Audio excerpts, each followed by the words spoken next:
안녕하세요. 본인 소개 좀 부탁합니다. 제 이름은 조현경이고요. 지금 여기 사직동에서 아이들을 가르치고 있는 미술학원 원장입니다. 네. 어린 시절은 어떻게 보내셨어요? 어렸을 때는 이제 부모님이 선생님이셔가지고 이제 부모님 엄마랑 같은 학교에서 이렇게 학교를 이렇게 출퇴근을 했고요.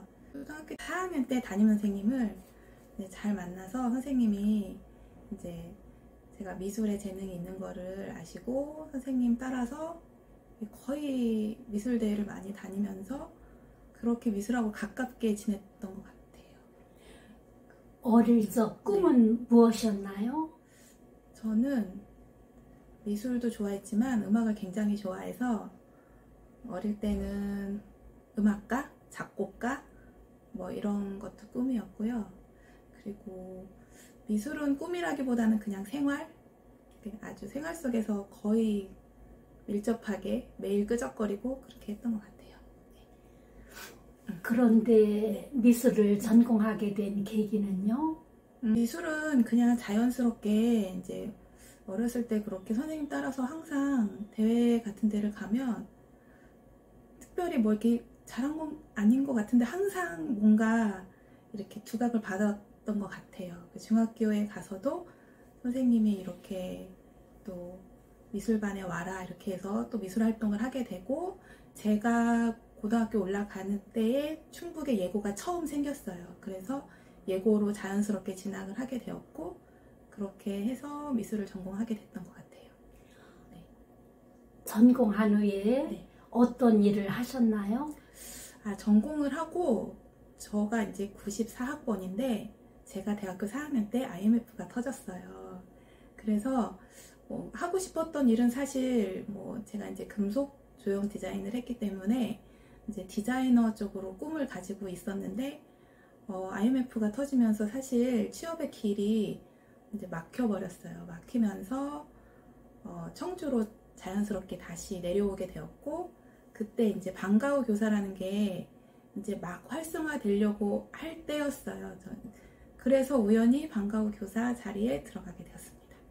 네. 방과후 교사를 하시다가 네.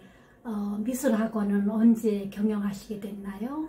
방과후 교사는 2년 정도 제가 하게 되었고, 제가 학교에서 이제 근무를 하면서 아이들은 너무 좋고 미술 가르치는 건 너무 재밌고, 제가 또 어려서부터 아동화를 했기 때문에 아동화에 대한 이제 특별한 그 사랑이 좀 있었어요. 애정이 있었는데 학교라는 곳에서 할 수 있는 수업에 약간 한계점을 느끼게 됐었어요. 이렇게 다양한 수업을 하고 싶었지만 이제 환경적으로 그러지 못한 것들이 있었기 때문에 어떻게 할까 고민을 하다가 이제 조그만 교습소라도 해서 내가 하고 싶은 수업을 해봐야겠다 해서 대학 졸업하고 2년 후에 미술학원을 차리게 되었어요. 경험이 상당히 있으시네요. 조금 제 의도랑 상관없이 저 대학교 때도 아이들 과외를 했었고 아동화를 계속 접하다 보니까 좀 진로를 빨리 잡게 된 것 같아요. 네. 어려운 점도 있으셨지요?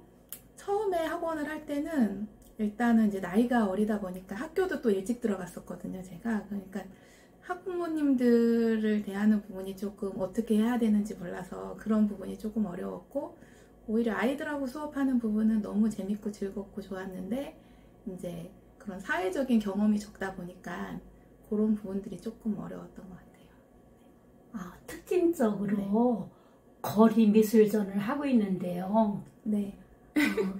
그것을 하시게 된 계기는요? 제가 대학교를 이제 홍익대학교를 나왔는데, 제가 대학교 다닐 때 학교에서 거리 미술 전시회가 있었어요. 저희 학교의 전통으로. 그런데 이제 제가 지금 학원 말고 처음 학원을 시작하게 됐을 때 처음에는 학원 안에서 작게 전시를 했었어요. 근데 대학 다닐 때 그 좋았던 기억들이 이제 떠오르다 보니까 좀 밖에서 우리 애들이 이렇게 잘하는데 보여주고 싶다 이런 마음이 있었어요. 근데 쉽지가 않잖아요, 밖에서 하는 것들이. 그래서 처음에 그때 밖에서 이제 거리 전시회를 시작하게 됐었어요. 학교 때 그 추억을 떠올리면서. 학생들이 네. 그 거리 미술전에 대해서는 어떻게 생각을 하나요? 지금 아이들이요?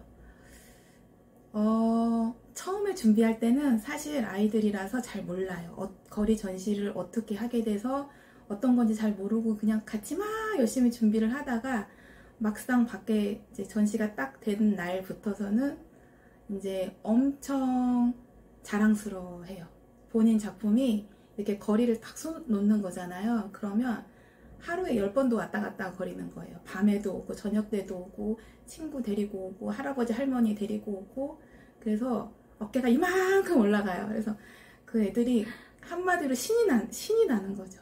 네, 그래서 굉장히 좋아하고 전시가 끝나면 한동안 그림 그릴 때마다 이거 전시해달라고 계속 아이들이 그래요. 1년 기다려야 돼 하는데도 계속 전시가 계속 하는 줄 알고 네, 그 정도로 굉장히 좋아해요.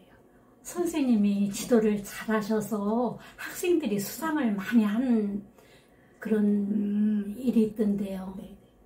제가 지도를 잘 했다기보다는 이제 일단은 미술은 아이들이 좋아하는 아이들이 많이 와요. 미술을 좋아하는 아이들이 많이 오고 그 아이들이 가지고 있는 특성이 다 달라요. 그리고 미술 대회도 대회마다 포커스가 다 다르기 때문에 어떤 대회에 어떤 아이들이 잘 맞을 것 같은지 이렇게 좀 추천을 해주고 저도 어려서부터 미술대회를 좀 많이 나갔던 경험이 있다 보니까 그 미술대회랑 학원에서 그리는 거랑 또 다르거든요. 그러니까 대회 때는 어떻게 그림을 그려야 하는지 이런 부분들을 조금 지도를 해주고 있어요. 아, 훌륭하십니다. 네. 예, 저 미술 학원을 네. 하시는 보람. 뭐 성인화도 있고 또 뭐 입시 미술도 있지만 아동화만의 그 즐거움이 있거든요. 그러니까 거리에 그림을 전시해 놓았을 때 동네 어르신들도 그렇고 여러분들이 굉장히 흐뭇하게 지나가면서 보시는 이유가 그림에 아이들 동심이 있거든요. 그러니까 그 동심이 표현된 그림에서 위로받는 게 있거든요. 근데 저도 힘들 때도 있지만 아이들 가르치는 게 쉽지는 않거든요. 근데 말도 많이 해야 되고 또 다 또 맞춰줘야 되고 이런 부분도 있지만 또 위로받을 때가 있어요. 아이들 그리면서도 위로받고 또 그림에 대해서 피드백을 하잖아요. 그러면서 위로받을 때가 있어요. 그 사실은 제가 아이들한테 주는 것 같지만 받는 게 많기 때문에 어려움에도 불구하고 이렇게 계속 약간 중독처럼 계속 이렇게 하는 것 같아요. 즐겁게. 특별하게 네. 기억나는 그런 일이 있으신가요? 특별하게 기억나는 일들은 이제 아이들이 소질이 있는데 이렇게 전공을 하고 싶어 하는데 부모님들이 좀 반대하시는 경우가 있으세요. 그리고 약간 질에 좀 겁을 먹는다고 해야 되나? 부모님들이 뭔가 많이 막 뒷받침을 해줘야 될 것 같고 그래서 소질이 굉장히 있는 친구인데도 이렇게 길이 막히는 것들을 볼 때 좀 안타깝거든요. 그런데 한 몇 년 후에 선생님 저 전공이에요. 어느 학교 갔어요? 하고 나타나는 아이들이 있어요. 그러면 결국에는 그 길을 가는구나. 그래서 굉장히 대견스럽고 신기하고 그럴 때 저는 보람 있고 아주 기억에 남습니다. 네. 앞으로의 소망. 앞으로의 소망은 제가 이제 미술학원 아이들 가르친 지가 올해로 20년째더라고요. 20년째인데 이제 사실 제 그림을 그리고 저를 돌아볼 기회가 많이 없었어요. 그리고 저도 엄마로 아이를 키우면서 막 이렇게 학원을 하다 보니까 근데 이제 요즘에는 아이들도 이렇게 가르치고 싶다라는 것도 있지만 제가 선생님으로서 좀 발전해야겠다라는 생각이 많이 들고 있어요. 그래서 이제 제 소망은 저도 그림을 배워야겠다. 그래서 요즘에 이제 그렇게 계획하고 또 이제 제 작품도 하려고 합니다. 그 소망하시는 일 네. 꼭 이루시기를 네. 간절히 기원합니다. 네, 감사합니다.